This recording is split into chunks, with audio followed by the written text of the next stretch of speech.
है कि यार ऐसे अफवाह चल रही है, कुछ लोग आपके खिलाफ ये अफवाह उड़ा रहे हैं। दोस्तों इतना दुख हुआ कि वो तो करोड़पति है और उन्हीं भर्तियों में इंटरेस्ट लेते हैं जिनमें लोग पैसे देते हैं। लेकिन सवाल मेरा यह है कि ऐसा व्यक्ति सामने क्यों नहीं आता? जब मैं चैलेंज देके कहता हूं किसी बेरोजगार से एक पैसा लियो मांगा हो तो मैं हिंदुस्तान छोड़ दूंगा, गर्दन कटवा लो, सामने क्यों नहीं आता? लेकिन ये लोग क्योंकि मेहनत की है, संघर्ष किया 9 साल तक, आगे बढ़ाओ और सरकारों को झुकाने की हिम्मत भी रखी है।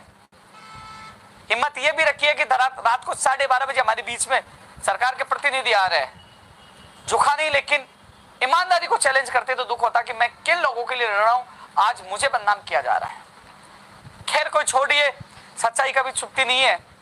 9 साल तक लगातार यहाँ बीच में खड़ा रहा हूं, संघर्ष किया है, लेकिन दिल के लिए से दर्द होता है कि रात को 12 बजे 2 बजे सोने का पता नहीं, खाने का पता नहीं, घूम रहा हूं, मेहनत कर रहा हूं।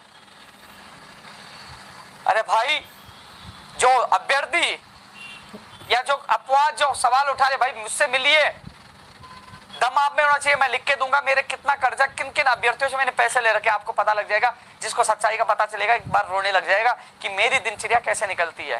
शर्मिंदा हो जाता हूं मेरे दोस्तों से फोन करके पैसे मांगते हुए। मैं कहता हूं भाई तू हेल्प कर, तू मेरे व्यक्तिगत संबंध, जो लोग कर्मचारी बन चुके हैं, जो मेरे संघर्ष में साथ थे, उन लोगों से कैसे जैसे करके मैं संगठन चला रहा हूं। मैं जयपुर में किराए के मकान पे रहता हूं, छोटी सी मेरी i20 गाड़ी है। किस प्रकार मैं, मेरे जो दोस्त रहते हैं, जो 2 जॉब करते हैं, वो मकान किराए के मकान के पैसे भी वो देते हैं आधी बार, कैसे जैसे मैनेज करके मैं यहां तक आगे बढ़ रहा हूं। लेकिन सवाल यह है कि जो व्यक्ति निस्वार्थ रात दिन मेहनत करता है, उसके ऊपर सवाल उठाए तो दुख होता है। मेरे इस लाइव को जो कर्मचारी भी देख रहे हैं, जिन लोगों की भ्रांतियां फैलाई गई है, एक तो सवाल यही है कि मैं उन भर्तियों की जो मांग उन्हीं की उठाता हूं जो पैसा देते, उसका जवाब यही है, ये लोकतंत्र है, लोकतंत्र में भीड़ तंत्र की आवश्यकता है। जो लोग घर बैठे आवाज उठाना चाहते हैं, 2 लोग नहीं आते, उनकी आवाज मैं कैसे उठाऊं? वो साथ आएंगे, भीड़ के रूप में आएंगे, प्रोटेस्ट करेंगे, पीछे पड़ेंगे, संघर्ष करेंगे, कामयाबी मिलते। उदाहरण देना चाहूंगा स्कूल व्याख्याता भर्ती 2018 का। वो लोग घरों से निकले, जब मैं गया वहां सैकड़ों की संख्या में भीड़ अजमेर मिली। अभी तक उनको ज्वाइनिंग नहीं मिल पाती। अभी तक एसआई भर्ती 2016 के जो 511 अभ्यर्थी भटक रहे हैं, जनवरी में उनकी पूरी संपूर्ण प्रक्रिया पूरी हो चुकी थी। उदाहरण दे रहा हूं, नोट करिए, वो भटक रहे हैं, उनको एसआई को जो 511 को ज्वाइनिंग नहीं मिली। 603 जो एलडीसी वो चुनाव आयोग का कई बहाने बना रहे हैं, लेकिन आज उन लोगों को, क्योंकि इनमें ताकत थी, मैं गया, जितना संघर्ष हुआ कि यार आज लोग वो स्कूलों में है। जो उनकी बाहर राज्यों की डिग्री जांच वाली, उस संबंध में भी मैंने निवेदन किया, जल्द से जल्द उन लोगों का निस्तारण किया जाए। कॉमर्स और बायोलॉजी के लिए प्रयास कर रहे हैं। ये ताकत थी। जो लोग ये कहते हैं कि उपेंद्र यादव साथ नहीं, भाई तुम्हें निकलना पड़ेगा, तुम्हारी भीड़ लानी पड़ेगी। क्या मुझे पता नहीं सुजानगढ़ कौन जा रहा है, साड़ा कौन जा रहा है? मुझे एक एक अभ्यर्थी, एक एक भर्ती का पता है। कल को 1 या 2 तारीख को हमारी मीटिंग प्रस्तावित है, कई मांगों को लेकर, कई मांगों पर सहमति भी बनेगी, काम भी होंगे। लेकिन जो संघर्ष में साथ रहे 9 दिन, वो वहां मौजूद, उनको पता है हर चीज का, किसी प्रकार की समस्या नहीं आने दी। तो आप सोच लीजिए, मैं चाहता तो कोई पेटीएम और या कोई अकाउंट नंबर डालकर कहता साहब मैं धरना प्रदर्शन कर रहा हूं, 500 लोगों को सुबह, 500 को शाम को खाना खिला रहा हूं, टेंट पूरा खर्चा है, निवेदन है, सहयोग के जैसे लोग मांगते हैं, जैसे लोग भ्रमित करते हैं, मांगते हैं, मैं भी मांग सकता था। लेकिन मैंने एक दिन पेटीएम, फोन पे नंबर, कोई अकाउंट नंबर नहीं डाले। 9 दिन का आंदोलन लगातार चलाया, किसी को भूखा नहीं रहने दिया। तो 2-4-5 लाख तो मैं भी इकट्ठा कर सकता। सोचिए आप, ये उदाहरण इसलिए मैं रीट में तमाम लोग भर्तियों को लेकर चर्चा करूंगा, लेकिन आज मैं हर्ट हुआ हूं। मेरी ईमानदारी पे किसी ने सवाल उठाया है। अरे दम है तो सामने आके बात करिए, खुला चैलेंज है ईमानदारी को लेकर, सामने आके बात करिए। लेकिन पीछे से ये गिरी हुई हरकत, मैं तो सबको चैलेंज दे रहा हूं, आइए सामने। हाँ ये जरूर है, पिछले कुछ महीनों से ये जरूर हमने किया है, मैं स्वीकार हूं, ये जरूर मैंने किया है कि जिन लोगों की मदद करें कि भैया आपकी नौकरी लग जाए, आपकी ज्वाइनिंग हो जाए, तो संगठन को आप सहयोग करना।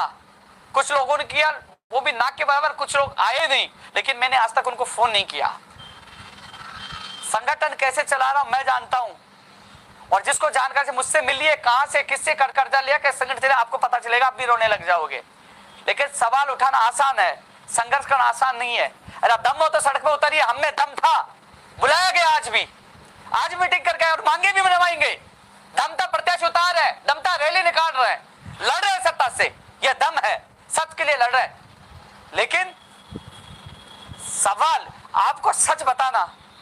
जब मैं उस दिन सुजानगढ़ जा रहा था, मैंने लोगों को मैसेज देखे कि मैं आत्महत्या कर लूंगा, मर जाऊंगा। रात को 12 बजे लाइव आया सोने से पहले। मैं चलो ठीक है, कम से कम मैं किसी को समझा तो सकूं, कोई अवसाद में नहीं जाएगी। आज भी एक एक बेरोजगार के लिए मैं जान देता रहता हूं, उनके लिए मरने के लिए तैयार रहता हूं, कभी पीछे नहीं हटता। हाँ, बहुत लोग हैं, उन जैसी हरकत मैं भी कर सकता था, जो लोग कोर्ट के नाम पे, वकील के नाम पे लोगों से लूट रहे हैं, भर्तियों के नाम पे लूट रहे हैं। लेकिन मैंने, और जो बेरोजगार है,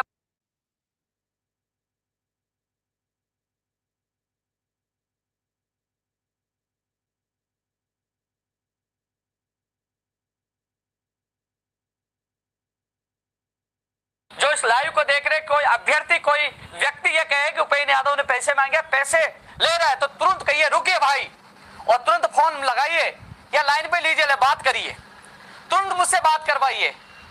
तब उसकी औकात का भी पता चल जाएगा जो आरोप लगाने वाला है, और सच्चाई का पता लग जाएगा तुरंत फोन में। कम से कम आपके पास फोन नंबर तो होते हैं ना मेरे, नहीं हो तो लिख लीजिए 94 60 19 75 75, 94 60 19 75 75। फोन लगाइए, और कोई यदि फोन पे शिकायत करे तो लाइन पे लीजिए, और पास में बैठा है तो फोन लगाइए, ऑन करके बात करिए, तब उसकी सच्चाई का पता लग जाएगा। आप भी लोगों की बातों में मत आइए, नहीं तो जिंदगी में कोई स्वार्थ, जो निस्वार्थ आपकी सहायता करने कोई नहीं आएगा।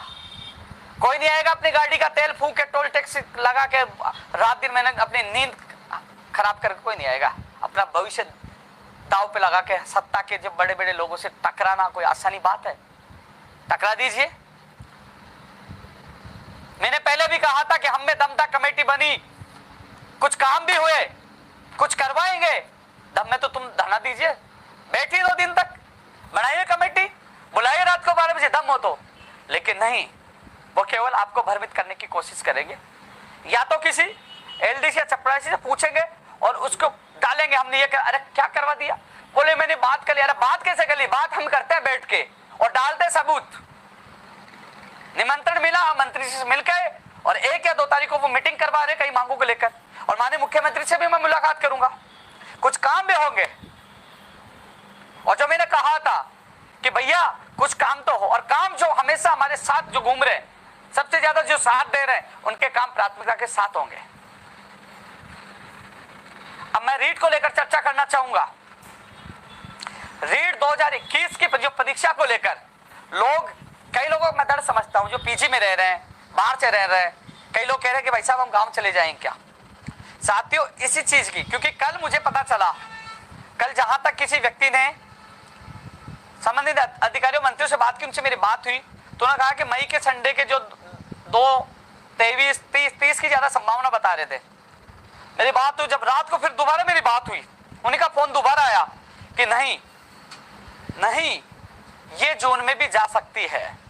यानी कि साथियों, वो माध्यमिक शिक्षा बोर्ड के अधिकारियों से पूछ रहे हैं कि कब सेंटर उपलब्ध हो पाएंगे। कुछ सेंटर की, कुछ सीबीएसई की, कुछ राजस्थान बोर्ड की, कुछ एग्जाम भी है। उन एग्जामों को मद्देनजर रखते हुए कब सेंटर्स उपलब्ध हो पाएंगे, उसी के अनुसार एग्जाम होगी। हालांकि 25 अप्रैल को आपकी एग्जाम नहीं होगी रीट की। सच बताना कोई गुनाह नहीं है कि कई लोग भ्रमित हो रहे थे, उनको मैंने बताया कि नहीं होगी। लेकिन मैं मंत्री से सुभाष गर्ग साहब से मिला हूं, जिन्होंने बयान दिया था। उन्होंने कहा जिन भर्तियों की परीक्षा नहीं हुई है उनमें आवेदन प्रक्रिया दोबारा होगी। इसमें चाहे सेट की हो, चाहे पटवारी की हो, चाहे ग्राम से आने वाली जो है उसमें तो वो रूल या नियम लागू ही होगा। लेकिन जो रीट की है और तमाम जो भर्ती है जिनके एग्जाम नहीं, उसमें सब में अप्लाई होगा। ये मंत्री जी ने कहा। मैं खुद मिलकर आया था आज 1 बजे, मेरे साथ हम टोटल 6 लोगों का प्रतिनिधिमंडल था। उसके बाद डीओपी सेक्रेटरी से मैं मिलकर आया। उन्होंने कहा साहब क्या हो सकता है? उन्होंने कहा कि भाई मैं आपको रिपोर्ट दे दूंगा। तो मुख्यमंत्री जी को क्या रिपोर्ट दूंगा? मैंने कहा मीटिंग हो चुकी है। बोले हाँ हमने आज मीटिंग ले ली है, रिपोर्ट तैयार है। बोले तैयार है, कल तक मुख्यमंत्री जी को सौंप देंगे। तो साथियों कल या परसों, क्योंकि कल भी हो सकता है, परसों में मुख्यमंत्री जी के ऊपर है। ऐसे में तमाम भर्तियों को लेकर मुख्यमंत्री जी भी मीटिंग ले सकते हैं और वहीं से ही घोषणा होगी कि रीट की एग्जाम कब होगी। लेकिन जो पहले जो मुझे बताया गया था कि वो 2330 मई की सोच रहे थे, 2330 की, लेकिन संभावित तिथियां कई दी जाती है। अब विचार 3-4 तारीख सरकार के पास है, माननीय मुख्यमंत्री तक भेजी गई है। जून में सबसे ज्यादा संभावना है, 30 मई की भी कह रहे हैं, लेकिन संभावना जून की बता रहे, 30 मई की बता रहे हैं। लेकिन अभी तक मई की तारीख भी फिक्स नहीं है। मई में भी 2, 23, 30 तारीख थी, जून में भी 6 भी है, 26 भी है। उससे पहले जो शायद कब का आ रहा है, संडे, क्योंकि वैसे जून में तो स्कूलों के जैसे अधिकतर अवकाश रहते हैं, लेकिन 18, 19, 20 जो भी हो जून में, यानी कि जो तारीख दी गई, माननीय मुख्यमंत्री जी को ये अंतिम फैसला करना है। साथियों, मैं आप लोगों को भ्रमित नहीं कर सकता, न मैं चपरासी से न एलडी से पूछता हूं, मैं खुद जाता हूं, मैं खुद डीओपी सेक्रेटरी साहब से खुद मिल के आया हूं, मंत्री से मैं खुद मिल के आया हूं। मैंने पीड़ा बताई है, लोग परेशान है, दुखी है, भ्रमित है, किराया दे रहे हैं, कम से कम उनकी स्थिति स्पष्ट करिए। दुखी हो रहे हैं तो डीओपी सेक्रेटरी ने कहा कि मैं रिपोर्ट कल सौंप दूंगा, इसके बाद स्थिति स्पष्ट हो जाएगी। मंत्री सुभाष गर्ग साहब ने तो ये स्थिति स्पष्ट कर दी कि जिनकी परीक्षा नहीं हुई है उनमें आवेदन प्रक्रिया सुबह होगी, हम 10, 15, 20 दिन तो हम उनको भी देंगे। ऐसे में साथियों, जो लोग कॉलेज लेक्चर करिए, यानी कि जिनकी एग्जाम नहीं वो सारी प्रभावित हो रही है, ऐसे में सबसे फॉरम रीओपन होंगे। लेकिन साथियों, सवाल यह है कि कई लोग जुलाई अगस्त तक बता रहे हैं नीट को लेकर, लेकिन जहां तक अभी तक, क्योंकि मैं कंफर्म इसलिए नहीं बता पा रहा, रात को भी ट्वीट और फेसबुक डाला, उसको मैंने डिलीट इसलिए किया कि तुरंत उन लोगों ने कहा कि नहीं, अभी तक इसमें फाइनल नहीं हुआ, सोचा गया है, फाइनल मुख्यमंत्री जी करेंगे। उसके बाद मैंने ट्वीट और फेसबुक को डिलीट कर दिया। अरे मैं झूठी खबर नहीं दे सकता, ना आपको भ्रमित कर सकता हूँ, जो सच जो फैक्ट होती है वो आपके सामने लेकर आता हूँ।